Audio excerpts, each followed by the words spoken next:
"I'd like to make a toast," Josh announced, raising his glass as everyone at his housewarming party turned to face him. His eyes sparkled with that same cocky excitement I'd seen since we were kids, right before he hijacked attention from everyone else in the room. To new beginnings, new homes, and, he paused, soaking up the moment, to Grandpa's memory. The room quieted. Grandpa had passed just 4 days earlier. The pain was still raw for all of us. I raised my glass too, silently, respectfully.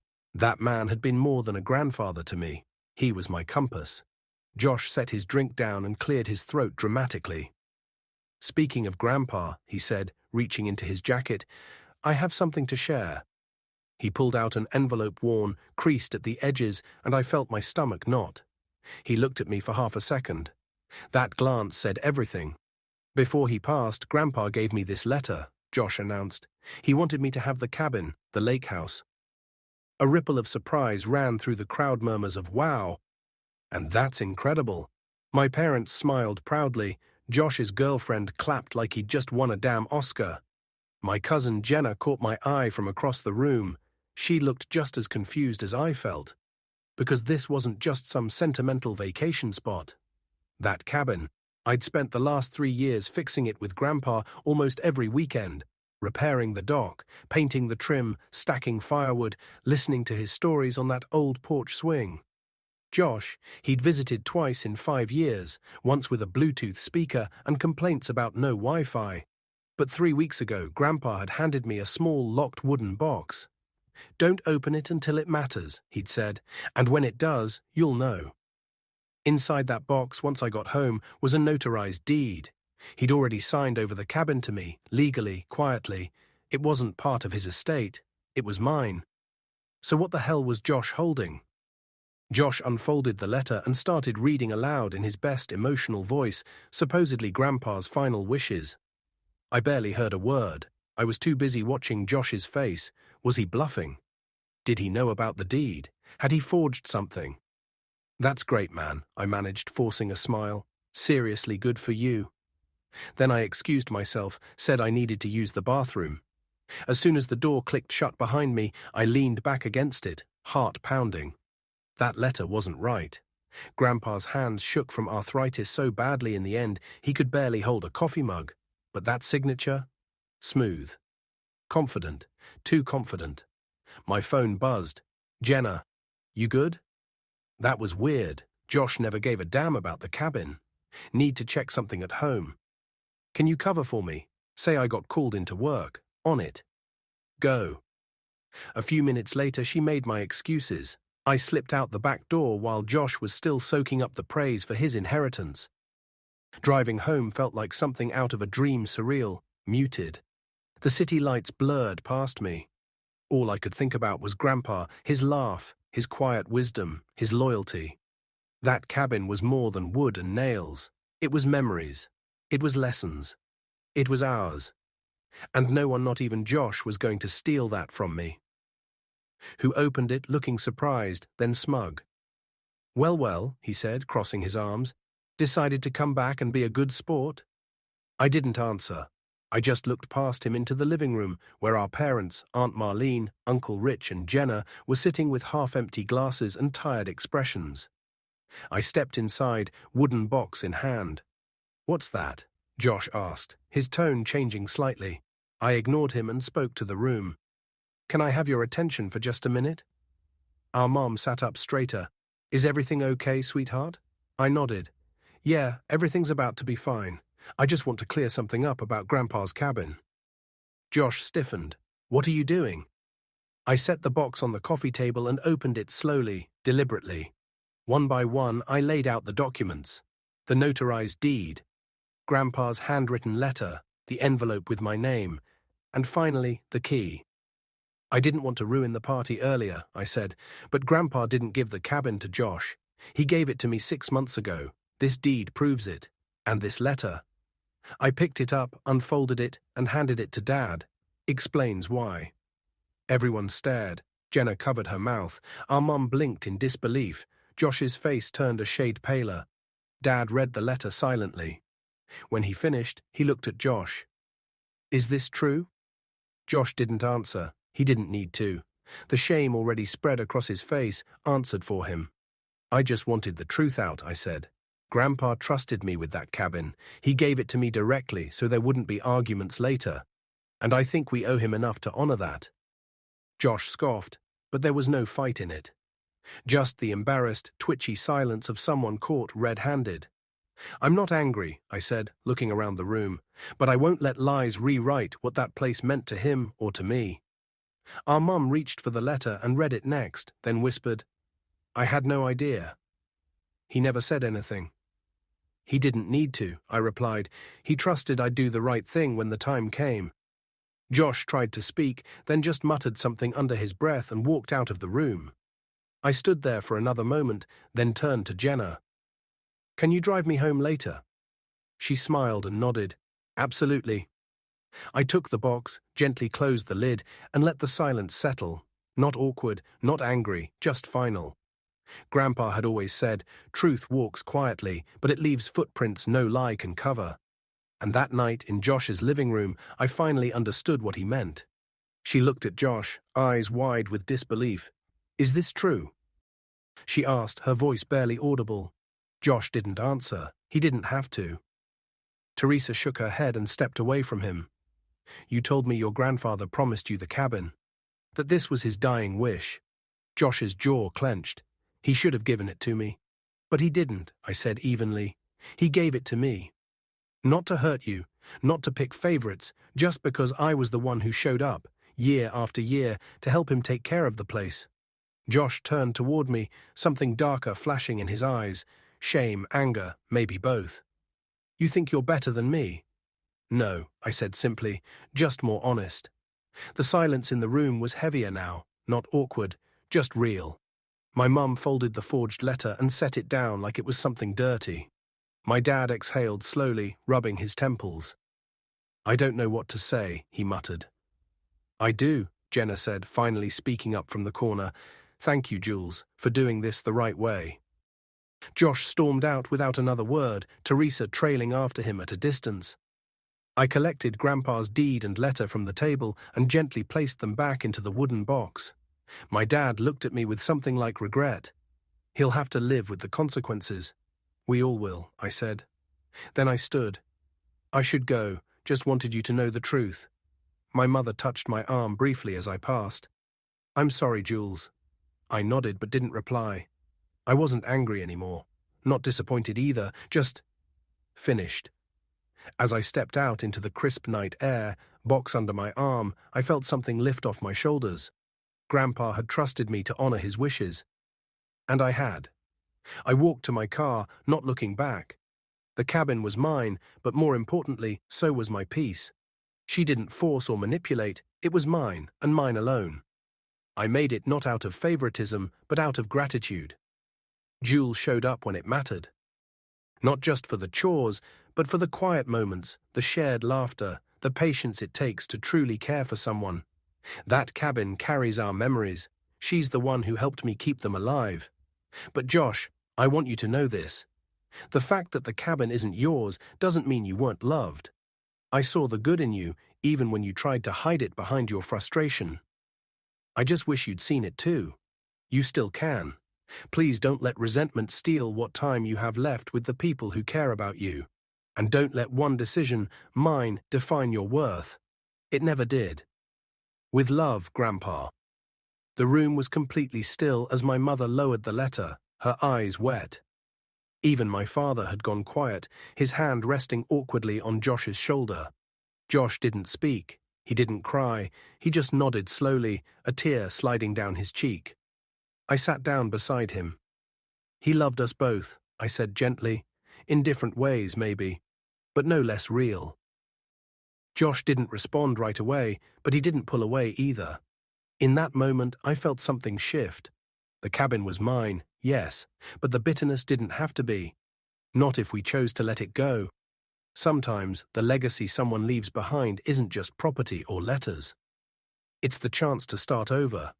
And that night, sitting in the quiet hum of a family rediscovering its footing, I felt something I hadn't expected. Peace. He hesitated, his eyes fixed on the steam rising from his cup. "Because I wanted to matter," he said quietly. "Not just to Grandpa, to everyone. I've spent so long feeling like the background character in my own family. You were the golden kid, the responsible one, the one he chose. I guess I thought, if I said it out loud first, maybe it would become true." I didn't respond immediately. I let the silence stretch, giving both of us space to sit with the honesty. "You mattered, Josh," I finally said. "Just not the way you wanted to. Grandpa wasn't perfect. He could be stubborn, even blind to what others needed. But he wasn't cruel. If he didn't leave you the cabin, it's not because he didn't care. It's because he knew you needed something else.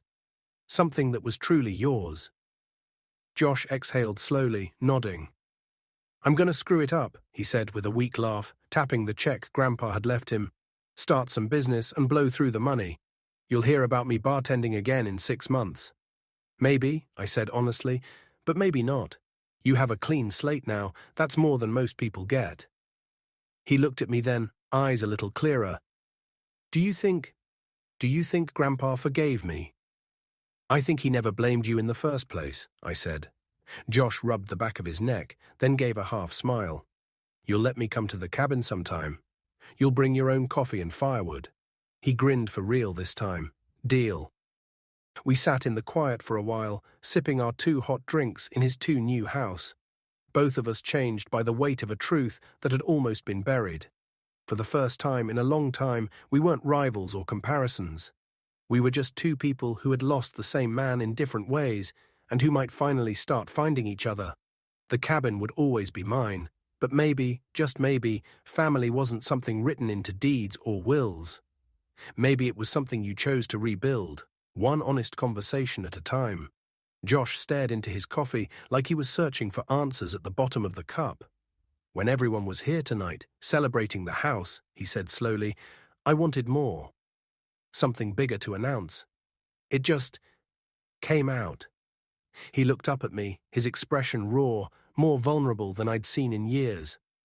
"I've always been jealous of what you had with Grandpa." "You could have had it too," I said. "He wanted that." Josh nodded, eyes down again. "I know that now. But I was too proud, too stubborn to see it." There was a long pause. Then the question came, quiet. "What are you going to do with the cabin?" It was the same question I'd been asking myself since the day Grandpa handed me the deed. "Keep it the way it is. Mostly. It needs work, yeah, some repairs, a few updates. But I'm not going to change its character." Josh looked relieved. "That's good. It should stay the way Grandpa loved it." I studied him for a moment. My brother. The guy I'd grown up with, but who I'd never fully understood. "You're welcome there," I said after a beat. "Any time." He blinked, "Even after everything I did." "The cabin was meant to bring family together, not tear us apart," I said. "That doesn't mean I'm not still angry, or that I trust you right now, but the door's open." He gave a small nod, and I could tell he got it. The olive branch wasn't a free pass, but it was real. "Thanks." We sat for a while longer in silence, sipping coffee that had gone cold. I could feel the exhaustion settle deep in my bones, emotionally, physically, and I knew we weren't done dealing with everything that had been uncovered tonight. "I should go," I said, standing. "It's been a long night." Josh walked me to the door. Before I stepped out, he asked, "Do you think Grandpa knew this would happen? This whole showdown over the cabin?" I thought about the notarized deed, the sealed letters, the quiet warnings, the box he'd handed me and told me not to open until it was time. "I think he hoped it wouldn't happen," I said, "but he was prepared if it did." Josh gave a wry smile. He always was 3 steps ahead of everyone. That he was. I drove home with the wooden box on the passenger seat again. The same box that had changed everything. The cabin keys sat in my pocket, heavy not just with metal, but with memory and responsibility. Grandpa had trusted me with something sacred, and I wasn't going to take that lightly. But maybe, just maybe, there was room for Josh in all this too, if he was willing to meet me halfway. The next morning, I made the drive up to the cabin. It looked exactly like I remembered. The weathered cedar siding, the green shutters, the wraparound porch that hugged three sides of the place like it was cradling something fragile. The sun was just starting to rise, casting long shadows through the trees and painting the gravel driveway in golden light. I didn't get out right away. I just sat there for a moment, letting it all wash over me. This wasn't just real estate. This was home, a sanctuary, 1,000 memories baked into the floorboards and carried on the breeze that rolled in from the lake. I stepped out, walked slowly up the steps to the porch, and sat down in Grandpa's old rocking chair. The one he'd napped in with his cap pulled low over his eyes, always pretending he wasn't listening when he absolutely was. I closed my eyes and leaned back, letting the chair creak beneath me. For the first time in weeks, my mind was still. The cabin was quiet, but somehow it didn't feel empty. The cabin key slid into the lock with that same stubborn resistance it always had. You had to jiggle it just right, a quirk Grandpa insisted on keeping because, in his words, it keeps out the riffraff. Inside, nothing had changed. Books still stacked beside his recliner, fishing gear lined up like soldiers in the corner. The faint smell of pipe tobacco clung to the air, defying the doctor's orders he'd ignored for years. I moved slowly through the room, letting my fingers trace over the furniture worn smooth by generations of use. The silence didn't feel empty. It felt respectful, like the cabin was holding its breath, waiting to see what I'd do next. My phone buzzed. "Jenna, how's the cabin? Your mum called me this morning. Josh is a wreck." Me, "Cabin's perfect. Not sure how to feel about Josh yet." Another message followed almost immediately. "Jenna, he's been calling everyone trying to explain himself. Your parents are still pretty upset." Yeah, I figured. The fallout from that night would take a while to settle. Trust doesn't bounce back overnight, if ever. I set the phone down and walked to the picture window that looked out over the lake. The surface shimmered in the morning light, calm and steady, oblivious to all the chaos going on in the lives around it. "I'm here, Grandpa," I whispered. "I'll take care of it." Promise. 3 weeks passed before I heard from Josh. His message was short. "Can we talk?" "At the cabin, maybe?" I sat with it for a day. Part of me wasn't ready to share this space with him. But I kept hearing Grandpa's voice in my head. "Holding grudges makes the heart heavy, Cam. Sometimes forgiveness is more for you than for them." So I replied with a time and date. That Saturday, I was on the porch swing, sipping coffee when his car pulled up. Josh got out slowly, like he wasn't sure how to approach. He looked smaller somehow, less like the loud, showy version of himself I was used to. "This place hasn't changed at all," he said, glancing around. "That's the point," I said, nodding to the chair across from me. He sat, fidgeting, drumming his fingers on his knees like he was trying to drum up courage. "I've been thinking about what to say for weeks," he said finally, "but everything sounds inadequate." "Try anyway," I said, not cold, just guarded. He nodded, took a breath. "I'm sorry," he said, "not just for the forgery, for all of it. For being jealous, for resenting you instead of looking at my own choices." I studied him. Josh had always known how to say the right thing when it served him, but this didn't feel rehearsed. He wasn't angling for anything. "Why'd you do it?" I asked. "The truth, Josh." He turned toward the lake and sat quietly for a while.